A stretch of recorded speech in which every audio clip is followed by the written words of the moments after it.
मोदी सरकार क्या वाकई में बुरी तरीके से फंस चुकी है? क्या वाकई में एक नहीं, दो नहीं, बल्कि चार चार वजहों से मोदी के लिए अब अपनी बैसाखियों की सरकार को बचाना मुश्किल हो रहा है?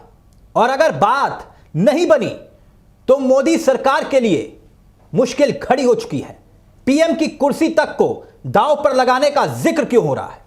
सवाल इतना भर नहीं है, सवाल तो यह भी है दोस्तों कि आखिर ऐसा क्या हो गया कि नीतीश कुमार, चंद्रबाबू नायडू, जो मोदी सरकार की सबसे मजबूत बैसाखी हुआ करती थी, यानी कि जिनकी बदौलत सरकार खड़ी है, अब उनमें से एक बैसाखी बुरी तरीके से हिल चुकी है। जी, हम बात सिर्फ चंद्रबाबू नायडू की नहीं कर रहे हैं, बल्कि जयंत चौधरी और चिराग पासवान के साथ नीतीश कुमार भी क्या कुछ कर गुजर जाएंगे, यह कहना मुश्किल हो रहा है। मगर सबसे पहले बात चंद्रबाबू नायडू की करते हैं। सवाल यह है कि आखिर ऐसा क्या हुआ कि नरेंद्र मोदी सरकार के खिलाफ चंद्रबाबू नायडू ही नहीं, बल्कि जयंत चौधरी के साथ साथ 8 राज्यों के मुख्यमंत्रियों का भी एक अलग तरीके से ऐलान और आह्वान साफ है कि आखिरकार सियासत दक्षिण की तरफ मुड़ रही है।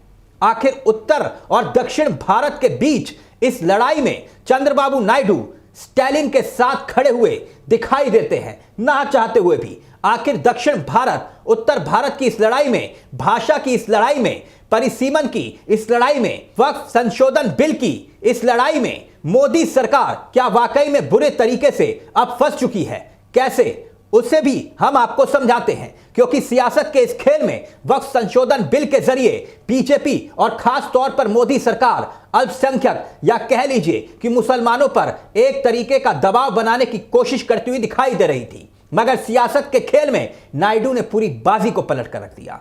जो मोदी कभी 56 इंच के सीने का दम भरा करते थे, सियासत के खेल में खुद को सबसे धुरंधर खिलाड़ी मानते थे, आज उन्हीं मोदी को नायडू की एक चाल ने चित कर दिया।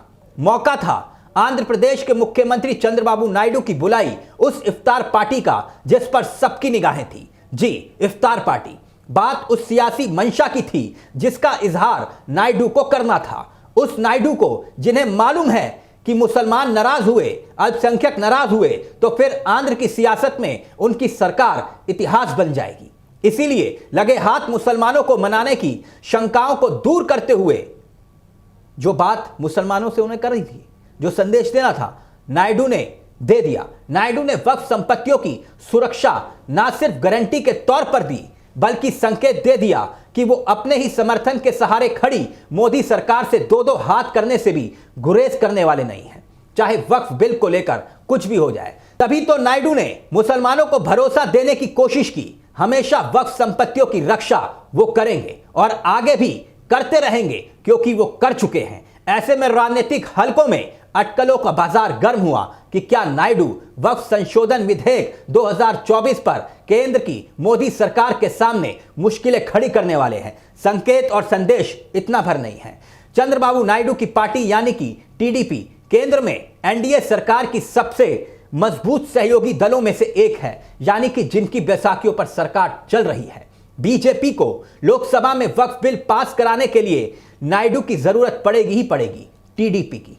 टीडीपी अगर पीछे हटती है तो बीजेपी के लिए इस बिल को पास कराना मुश्किल हो सकता है। बात इतनी भर नहीं है, क्योंकि जहां तक सिर्फ हिंदुत्व की बात, हरियाणा में मोदी वाली बीजेपी के होनहार सीएम नवाब सिंह सैनी कर रहे हैं। ईद पर छुट्टियों को रद्द करने की वकालत कर रहे हैं, खुद को हिंदुत्व का नया ब्रांड बनाने की रेस में शामिल हो रहे हैं, आला कमान को खुश करने में लगे हैं। वही दूसरी तरफ आंध्र प्रदेश के मुख्यमंत्री चंद्रबाबू नायडू ने मुसलमान धार्मिक नेताओं की मौजूदगी में बड़ी बड़ी बातें कर दी।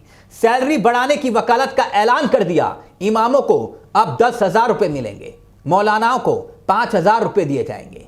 तो बताइए, जिस केजरीवाल का विरोध करने वाले, दिन रात कोसने वाले भाजपाई दिल्ली में कल तक लगातार मोर्चा खोल रहे थे केजरीवाल के खिलाफ, उन्हीं मौलानाओं और इमामों की सैलरी सरकारी खजाने से नायडू भी सैलरी को लुटाएंगे, यानी सैलरी देंगे। मगर खुद को हिंदुत्व का ब्रांड बताने वाली बीजेपी के नेता मौन क्यों हैं? तो वहीं योगी सरकार की कट्टर हिंदुत्व वाली सियासत के एक नए प्रयोग संबल में चल रहे हैं। सियासी खुदाई के जरिए, जिससे जयंत चौधरी भी असहज दिखाई दे रहे हैं, क्योंकि मसला पश्चिमी उत्तर प्रदेश में मुस्लिम वोट बैंक पर भी जुड़ा है। तो बात इतनी भर नहीं है कि चिराग पासवान भी नाराज हैं, बकायदा खुलकर यह कहने को मजबूर हो रहे हैं, समझाने की कोशिश कर रहे हैं कि देश के लिए हिंदू मुसलमान वाली सियासत जायज नहीं है। यानी बात सिर्फ और सिर्फ चंद्रबाबू नायडू तक सीमित नहीं है, यहां तो जयंत चौधरी और चिराग पासवान सरीके नेता भी अपनी ही सरकार में असहज दिखाई दे रहे हैं। जहां तक बात चंद्रबाबू नायडू की है तो मामला सिर्फ वक्फ बोर्ड का नहीं है, बात तो उससे भी आगे निकल चुकी है, परिसीमन के उस प्रश्न से जुड़ी है जो दक्षिण की सियासत पर प्रभाव डाल रहा है, जिसका जवाब भी नायडू को तलाशना है। क्योंकि अगर ऐसा होता है तो दक्षिण की सियासत में नायडू का प्रभाव कम हो जाएगा और बीजेपी का बढ़ता हुआ दिखाई देगा। नहीं समझे तो समझिए, आंध्र प्रदेश की सीटों में 5 से 6 सीटें कम होने की बात की जा रही है। अगर ऐसा हुआ तो आंध्र प्रदेश में चंद्रबाबू नायडू के राज्य में उनकी आवाम,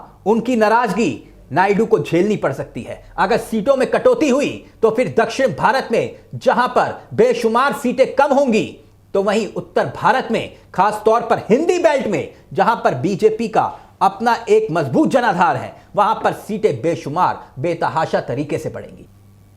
यानी कि कुल मिलाकर अगर हम देखें और समझें तो प्रधानमंत्री मोदी और जो बीजेपी है, विशेष हिंदू प्रेम का जिक्र जो बार बार किया जा रहा है या दिखाने की कोशिश की जा रही है कि हम ही हैं हिंदुओं के रक्षक, तो क्या वही हिंदू प्रेम सहयोगियों को रास नहीं आ रहा? अब वही हिंदू प्रेम मोदी सरकार की लुटिया डुबोएगा। जो नैरेटिव, जो गुब्बारा बीजेपी और खासतौर में मोदी सरकार बना रही थी, उस गुब्बारे पर पिन मार दी चंद्रबाबू नायडू ने। बात सिर्फ वक्फ बोर्ड तक सीमित नहीं है दोस्तों, क्योंकि जयंत चौधरी, चिराग पासवान, नीतीश कुमार को लेकर जो खबरें उड़ रही हैं, जो संकेत मिल रहे हैं, वो संकेत साफ इशारा कर रहे हैं कि कुछ ना कुछ गड़बड़ जरूर है। यानी जैसे कि दोस्तों दिख रहा है, वैसा पर्दे के पीछे कुछ और है। तनाव बड़ा है, मुश्किल बड़ी है। या तो मोदी वक्फ बोर्ड पर बैकफुट पर आएंगे या फिर सरकार को दांव पर लगाएंगे। देखना दिलचस्प है। तो मोदी सरकार रोल बैक, अपने फैसले पीछे खींचने के लिए जानी जाती है, तो वक्फ बिल पर भी दोस्तों मोदी सरकार अपने कदम पीछे खींच सकती है। लेकिन नायडू ने संकेत दे दिया है, अब बारी नीतीश की है। तो क्या वाकई में आने वाला वक्त मोदी सरकार के लिए मुश्किल भरा है?